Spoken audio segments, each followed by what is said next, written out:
Hello weeds, तो आज हम लोग करने वाले हैं प्रेजेंट परफेक्ट टेंस। तो क्या होते हैं प्रेजेंट परफेक्ट टेंस, इसको समझते हैं।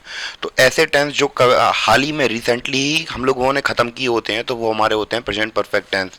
और आज हम लोग बात करने वाले हैं इसके स्ट्रक्चर की। तो कैसे बनाते हैं इसका स्ट्रक्चर, हम लोग वो समझ लेते हैं। सबसे पहले हम लोग इसका नाम लिखते हैं प्रेजेंट परफेक्ट टेंस। तो ये इसका हो गया भैया नाम। अब बात करते हैं भैया इसके स्ट्रक्चर की, कैसे कैसे हम इसको लिखते हैं। तो सबसे पहले हम लोग बात करें इसके स्ट्रक्चर की। तो इसका स्ट्रक्चर बनता है हमारा कैसे। सबसे पहले हम लोग बात करें, हम लोग तीन स्ट्रक्चर के बारे में बात करने वाले हैं, अफर्मेटिव, नेगेटिव, इंटेरोगेटिव। तो अफर्मेटिव में हम लोग केवल पॉजिटिव सेंटेंस की बात करेंगे, नेगेटिव में नॉट वाले के सेंटेंस के इस्तेमाल के बारे में बात करेंगे, और इंटेरोगेटिव में क्वेश्चन मार्क वाले क्वेश्चन के बारे में बात करेंगे। ठीक है, सबसे पहले बात करते हैं अफर्मेटिव सेंटेंस किसके, प्रेजेंट परफेक्ट टेंस की। अफर्मेटिव देखते हैं तो कैसे बनता है। सबसे पहले सब्जेक्ट, यानी कि जिसके बारे में बात चल रही है वो लिख देंगे, सब्जेक्ट प्लस हैज़। ये किसके लिए है, ये है सिंगुलर के लिए। किसके लिए, सिंगुलर के लिए होने वाला ही है। तो सब्जेक्ट प्लस हैज़। तो सब जो हमारा हैज़ होता है वो आता है सिंगुलर के लिए, और जो हैव होता है वो आता है प्लूरल के लिए। तो स्ट्रक्चर किस किस प्रकार बनने वाला है, subject plus has plus verb की third form.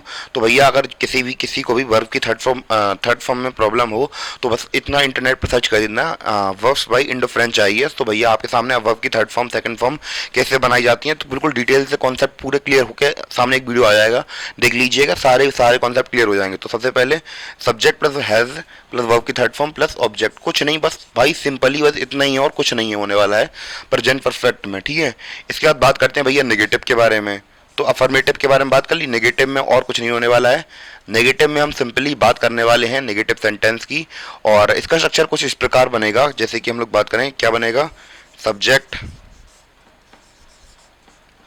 Plus has plus not plus verb की third form plus object. Simply हमारा इतना सा पेपर, इतना सा स्ट्रक्चर बनने वाला है, कुछ भी नहीं है इसमें, कुछ भी नहीं है इसमें। इसके बाद बात करते हैं, अफर्मेटिव कर ली, नेगेटिव कर ली, अब भैया बात कर लेते हैं इंटेरोगेटिव के बारे में। ठीक है, इंटेरोगेटिव स्ट्रक्चर, इंटेरोगेटिव के प्रेजेंट परफेक्ट टेंस के इंटेरोगेटिव का स्ट्रक्चर कैसे बनता है ये देख लेते हैं।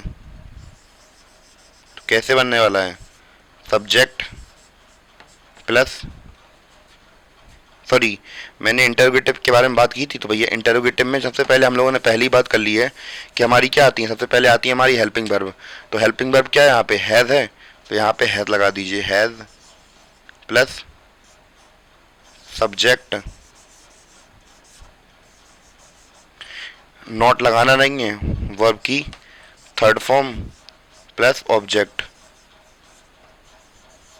ठीक है, इस प्रकार हमारा स्ट्रक्चर हो गया तैयार पूरा। ये था किसके लिए, ये था सिंगुलर के लिए। अब भैया बात करते हैं किसके लिए, प्लूरल के लिए। प्लूरल में हम लोग क्या करने वाले हैं, तो भैया सिंगुलर को हटा के क्या करेंगे, अब हम लोग प्लूरल डाल देंगे। ठीक है, प्लूरल में करने वाले हैं। तो प्लूरल में करने के लिए ज़्यादा कुछ खास इनमें है भी नहीं, इनमें केवल और केवल हैज़ को हटा देंगे यहाँ से। अफर्मेटिव में हैज़ को हटा देंगे, यहाँ से भी हैज़ को हटा देंगे, और यहाँ से भी हैज़ को हटा देंगे। तो सब प्लूरल के लिए हम लोग हैज़ का इस्तेमाल नहीं करते हैं, हम लोग इस्तेमाल करते हैं किसका, प्लूरल का, आई मीन हैव का। तो यहाँ पे स्ट्रक्चर हमारा कुछ इस प्रकार बनने वाला है, subject plus have plus verb की थर्ड फॉर्म प्लस ऑब्जेक्ट। ठीक है, ये किसके लिए, अफर्मेटिव के लिए। अफर्मेटिव का प्रेजेंट परफेक्ट टेंस का अफर्मेटिव वाला स्ट्रक्चर हमारा ये बनने वाला है, subject plus have plus verb की थर्ड फॉर्म प्लस ऑब्जेक्ट, इसके लिए प्लूरल के लिए। ठीक है, इसके बाद बात करते हैं subject plus have plus not plus verb की थर्ड फॉर्म प्लस ऑब्जेक्ट। ठीक है, ये होता है हमारा नेगेटिव के लिए, वो भी किसका, प्लूरल का। इसके बाद बात करते हैं तीसरा अपना, इधर अब क्या आ जाएगा, हैव आ जाएगा, और बाकी जब सेम रहने वाला है, यानी कि have plus subject plus verb की थर्ड फॉर्म प्लस ऑब्जेक्ट। तो ये हमारे हो गए भैया तीनों टेंस कंप्लीट, और प्रेजेंट परफेक्ट टेंस, हमारे प्रेजेंट परफेक्ट टेंस के स्ट्रक्चर हो गए कंप्लीट। और उम्मीद है कि आपको अच्छी तरीके से समझ में आया हो, और फिर मिलते हैं अपने अगले वीडियो में, तब तक के लिए धन्यवाद, बाय।